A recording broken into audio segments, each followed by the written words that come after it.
2019 के लोकसभा चुनाव में जो मत प्रतिशत था उससे थोड़ा कम रहा है। जो पोलिंग पार्टियां दूरस्थ क्षेत्रों में गई थी वो अभी लौटी नहीं है। उत्तराखंड में चुनाव में भारतीय जनता पार्टी के अलावा बाकी सभी दल नदारद थे और एक प्रकार से ऐसा लग रहा था कि विपक्षी दलों का सफाया हो चुका है। लोकतांत्रिक व्यवस्था के तहत एक स्वस्थ कंपटीशन होता है, वो कंपटीशन इस समय कहीं दिखने को मिला नहीं। यूनिफॉर्म सिविल कोड एक ऐसा बिल उत्तराखंड की विधानसभा से पास हुआ है जिसमें कि उत्तराखंड भारत का पहला राज्य है।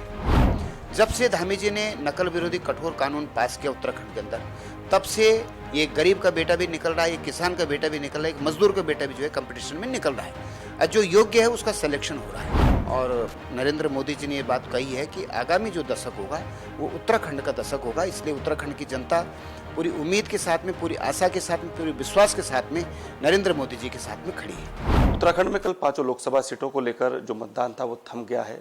हालांकि मार्जिन थोड़ा कम रहा है।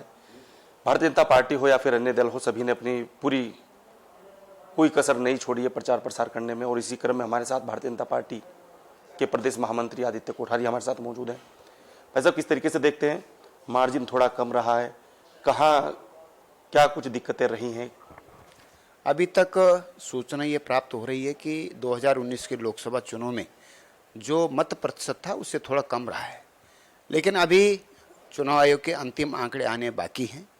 जो पोलिंग पार्टियां दूरस्थ क्षेत्रों में गई थी वो अभी लौटी नहीं है, अभी उनके भी आंकड़े आने बाकी हैं। इसी के साथ में जो डाक मतपत्र है, आर्मी से आने हैं, जो कर्मचारी चुनाव ड्यूटी में लगे थे उनके भी डाक मतपत्र अभी आने बाकी हैं। और सभी जब पूरा आंकड़ा आ जाएगा तो उसके बाद इस पर कुछ कहना ठीक रहेगा। लेकिन अभी तक का ऐसा अनुमान लगाया जा रहा है कि 1-1.5% के करीब 2019 के और 2024 के चुनाव में मतदान का प्रतिशत में अंतर है। अब इसकी समीक्षा अभी पार्टी कर रही है, लेकिन इसमें 2-3 कारण जो अभी संज्ञान में आ रहे हैं। एक तो शादी के दिन भी थे, 19 तारीख का जो मतदान का दिन था उस दिन भी शादियाँ बहुत ज़्यादा थी। कुछ लोग चुनाव उसमें मत इसलिए भी नहीं डाल पाए कि वो अपनी शादियों में व्यस्त थे।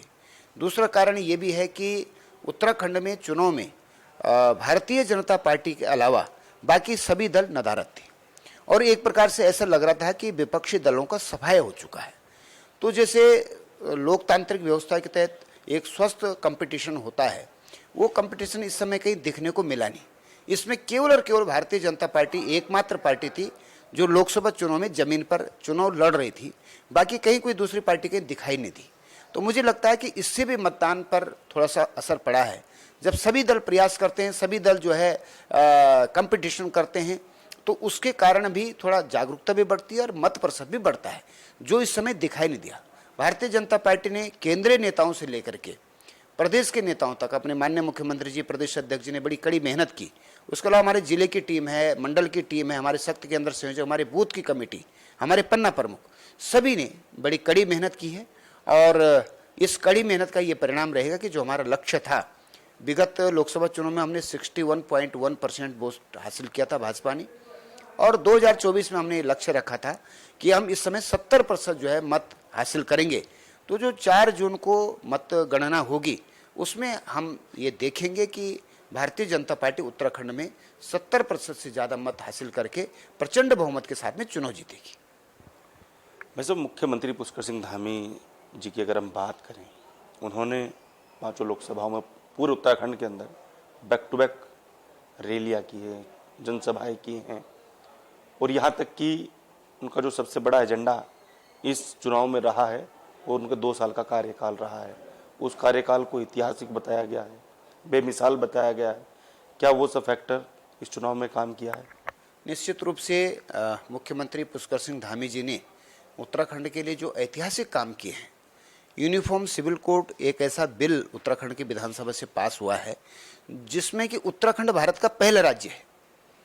महामहिम राष्ट्रपति के द्वारा भी उसमें हस्ताक्षर हो चुके हैं और अब चुनाव आचार संहिता हटने के तुरंत बाद वो कानून हमारे उत्तराखंड में लागू होगा। इसी के साथ में कठोर नकल विरोधी कानून, जैसे यूपीएससी के माध्यम से जैसी जानकारी सभी लोगों को मिली है कि नकल के माफिया, नकल के गिरोह उत्तराखंड के अंदर काम कर रहे थे, जिससे कि जो है मेहनत कश जो विद्यार्थी हैं, जो प्रतियोगी परीक्षाओं के लिए तैयारी करते हैं, उनके चयन होने के बजाय माफियों के माध्यम से जो पेपर खरीद करके जो ऐसे कुछ गिरोह काम कर रहे थे उनको सफलता मिल रही थी।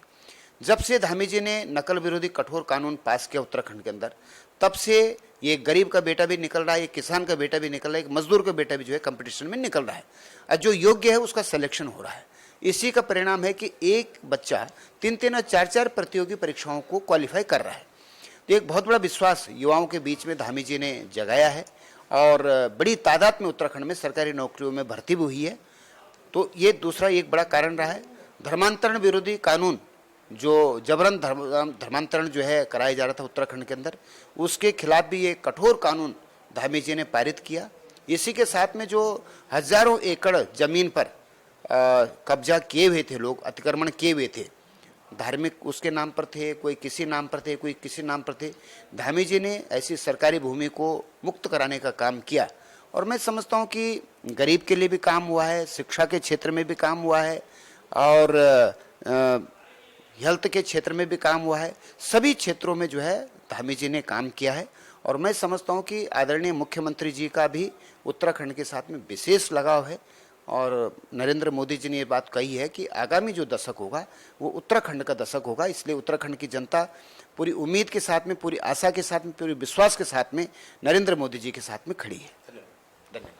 तो ये हमारे साथ थे भारतीय जनता पार्टी के महामंत्री प्रदेश के आदित्य कोठारी, जिन्होंने साफ तौर पर कहा है कि जो आने वाला दशक है, पीएम मोदी ने कहा है कि उत्तराखंड का दशक होगा।